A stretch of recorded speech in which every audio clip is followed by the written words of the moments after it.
எல்லாருக்கும் வணக்கம். நான் ஆர்ஜே பாலாஜி.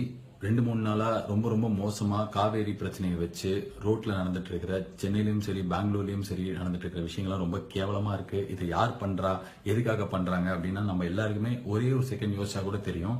கேபிஎன் பஸ் எல்லாம் போய் கொளுத்தினது கர்நாடகாவில் இருக்கிற சாதாரண உங்களை மாதிரி என்ன மாதிரி ஆள் கிடையாது. இன்னைக்கு உல்லன்ஸ் ரோட்ல போய் அடிச்சு இங்க சென்னையில உடைச்சது வந்து கர்நாடகாவில் இருக்கிற சென்னையில இருக்கிற நார்மல் நீங்களும் நானும் போய் உடைக்கல.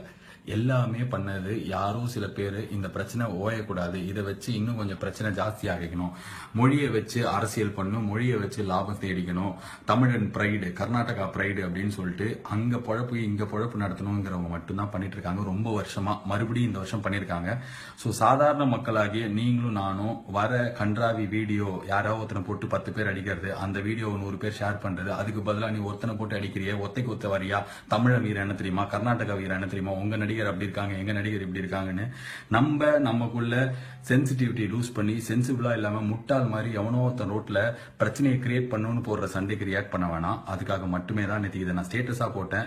ரொம்ப கேவலமா மோசமா இந்த இன்சிடென்ட் பெங்களூர் ரோடுகள்ல நடந்து இன்னைக்கு சென்னையிலயும் ஒரு ஹோட்டல் அடிச்சு உடைச்சிருக்கனால மறுபடியும் உங்ககிட்ட வந்து பேசுறேன். Let's be sensible human beings. இதுக்கப்புறமா அலோவ் பண்ணுவானா. நீங்களும் நானும் பண்ணக்கூடிய பேசிக் விஷயம் என்னன்னா, எதுவுமே ரியாக்ட் பண்ணாம இதை பத்தி எதுவும் பேசாம அமைதியா நம்ம பாட்டுக்கு முஸ்தபான்னு இப்படிதான் இருந்தோம். வெல்லும் போதெல்லாம் அவங்களாம் நிறைய அமைச்சிருக்காங்க, நம்ம உதவி பண்ணிருக்காங்க. அதுதான் சாதாரண நம்மள மாதிரி மக்களோட மனசு அங்க இருக்கிறவங்களுக்கும்.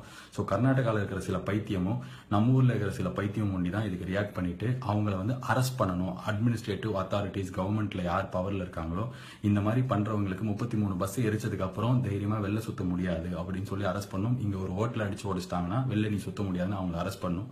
அதை பண்ணுவாங்க. இந்த பிரச்சனையை பேசி சுமூகமா 50 வருஷமா போய் தீர்த்துவாங்க அப்படின்னு நம்பலாம். மற்றபடி நம்ம எதுவும் பண்ண தேவையில்லை. அண்ட் முக்கியமா இந்த பேஜஸ்லாம் இருக்குது, அந்த ட்ரால் இந்த ட்ரால் அந்த பேஜ் இந்த பேஜ் 2 சைடில் இருக்கிற பேஜ்லாம் கொஞ்சம் வாயை மூட்டு நீங்க 2 நாளைக்கு உங்க கடையை சாத்திட்டு போங்க. வேற ஏதாவது வச்சு விளம்பரம் தேடிக்கோங்க. இதை வச்சு பழப்பு நடத்தாதீங்க.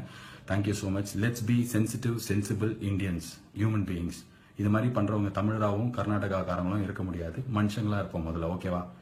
Painful to know what's happening in Karnataka and Tamil Nadu. Yes, there is a genuine issue and we have to fight for our rights.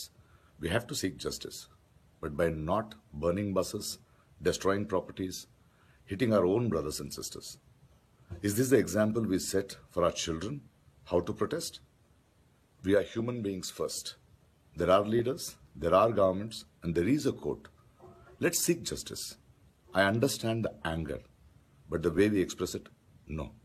Let's not destroy ourselves. Please, I request everyone involved in this rioting and spreading rumors to please stop and behave like human beings. Thank you.